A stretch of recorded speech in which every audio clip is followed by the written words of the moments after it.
Today, man, we're talking about buying mortgage notes.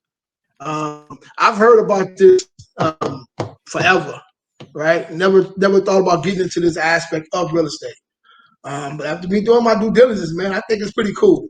It's pretty cool. And we're gonna dive right into this thing, man, to show you guys how cool it really is. So the first question we're gonna jump out at is what is a mortgage note? What is that, man? So a mortgage note is a legal recorded for a buyer promissory to pay loan. That's what a mortgage note is. So technically, man, a mortgage note, man, I mean, a note is something that we probably all have had to a greater or lesser extent. Maybe not a mortgage note if we never purchased a property, but if you purchase a car, you deal with notes, a promise to repay, right? So it's kind of the same thing. Would you guys say that? Yeah, most definitely. I mean, that goes back to me saying, when I buy my real estate creatively, whenever I buy my real estate creatively, we always create a note, right? So we always create a note whenever we do a seller carry, So definitely, man, I love it. Yeah, no, definitely. So where does that need to be recorded when we're dealing with real estate? So, Jay, there's actually two documents that are involved in that if we're talking real estate. One is the promissory note that we've talked about here. And, of course, that is the borrower's signed obligation to repay back, to pay on the mortgage itself. And so that's the document that says I'm going to pay this loan. It also sets all the terms, what the length of the loan is, what the interest rate is, what the monthly payment is, if it's going to be a fixed rate loan, if it's going to have some adjustable capabilities of it. Is there a balloon payment on it? Are you going to make payments like it's a 30-year loan, but then it balloons after 10 years? And so those things are all spelled out in the promissory note, which is a promise to repay. But the associated document with that is either, depending on the state, a mortgage or a deed of trust.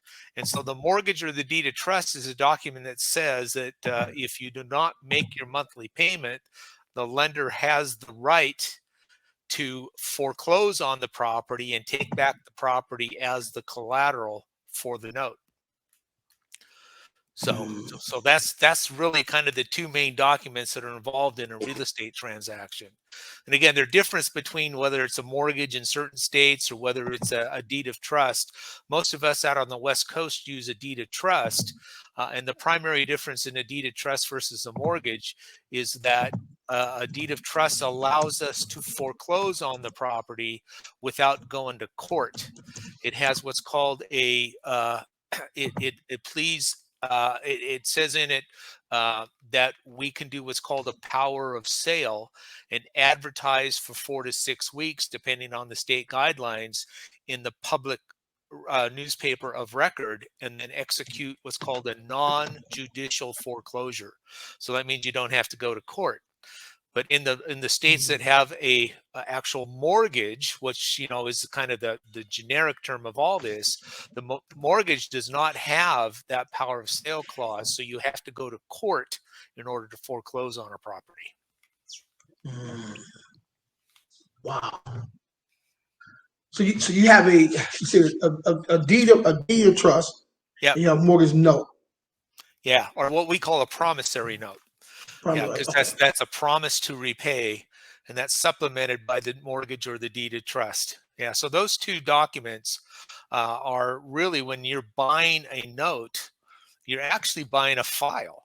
You're buying a file that contains what we call a collateral file. And the collateral file typically is the original note, promissory note, the original deed of trust. Obviously, the deed of trust is the document that gets recorded with the respective county. Then you have what's called an assignment of deed of trust. So whoever owns that deed of trust is going to assign that over to my company. And then they also do an endorsement to the note, which can be called an endorsement. Yeah, very good. Good job. See, there's a deed of trust there that Lenny's showing up. So they're going to assign that note over to us and endorse it over to us in the form of endorsement. In a couple different fashions you can do that. So yeah, absolutely. Blow that up again, Jay, Lenny. Hey, Lenny, let's see that again, Lenny. You might want to white out the stuff you got on there, though. Yes, sir. Yes, sir.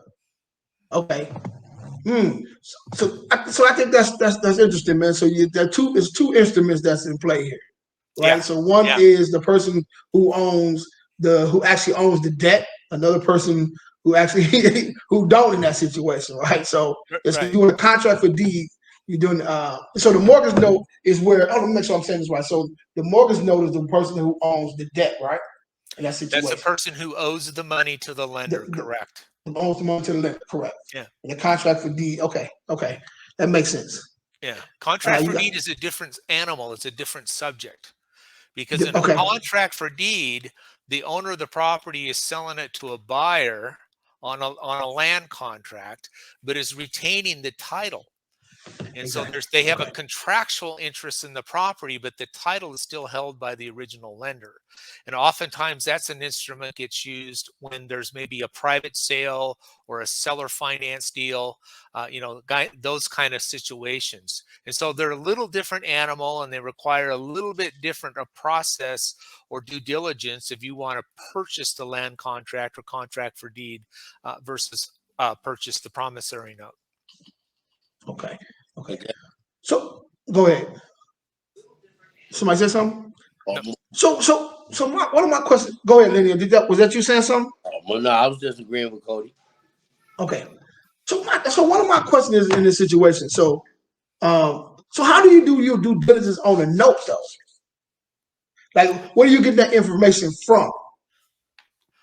I guess so it'd be from the bank in that situation, right? it depends on who the seller is, and I buy loans. In fact, my model is a little bit different in which I buy existing institutionally originated mortgages or deed of trust, promissory notes secured by real estate. And so and typically they come to me with a whole list of notes that they're trying to sell, which we call a tape. And so I will try and choose out of that tape based on the information that note seller puts in the tape, such as the address, what they're looking for, what the unpaid principal balance is, what the arrearage are, what the interest rate is, and if I can determine what they think the value is. And so I go through a preliminary due diligence to see, is this a note that meets my general model? And mostly what I'm looking at is this going to provide me a return if I pay X number of dollars for this? And so if I submit to them what we call an indicative bid and they accept my bid, then I proceed into a full-fledged due diligence. And so I ask for them to send me all the information in their file. That's the collateral file, their payment history, any sort of borrower notes. And hopefully that loan has been serviced by a licensed loan servicer. And then I have some other type of documents that I order. I'll do what's called a errors. It's called ownership and encumbrance report, an O&E, which basically is a title review over the last several years. And I also do what's called a BPO, a broker price Broker opinion. price. Yeah, that Yeah. tells me what they think the value is. And so with all those documents, I go through a process of doing some due diligence to make sure that my indicative bid is at a proper level based on the quality of that house, the quality of the paper that I'm looking to buy, and the completeness of the collateral package. Because really all I'm buying is a file like Lenny just pulled up there. He's got a file of documents in there. And when you're buying a note, that's what you buy. You're not buying the real estate. You're buying the paper that secures that piece of real estate. Man, that's a cold game there, man. It's funny, man, that you first get in this game, right? You don't really hear about buying notes, right? The first thing you hear about is Right. is is wholesaling or whatever How the to case grab, is, right? yeah, how to So grab this the is check. that next level. This is that I, next level. This is that behind the scenes. yeah, the first thing What you you hear say? about how to grab a check. That's the Yeah, first thing you usually hear about. Is how to grab exactly, a check. Now, buying exactly. notes. Now, when you get into notes, now you're talking about generating wealth. Yeah, yeah, yeah. When I learned to, man, you can get it fast and you can get it slow too. So I know a lot of times what they call it recapitalization or whatever the case is. There's some ways that you can come up off the notes partially or sell it whole or whatever the case is. So because most people think that once you buy these notes that you're stuck in it for the 20, 30 years or whatever the case is. right? Not necessarily that from the case. That's my understanding of my research, that you can actually get a person who may want to buy partial of it, or they want to buy the whole deal, or whatever the case is. So you don't have to be locked in for all that at the time. But I would say the best place to be is where the bank is at, right? The banks are in that position for a reason. They know they're gonna make money over time, especially if it's a performing loan, right? But as we learned a little bit, there's this thing called non-performing loan too, but which can be a great thing to invest in as well, because you can hopefully get that turned around. So yeah, this is interesting. This is really interesting.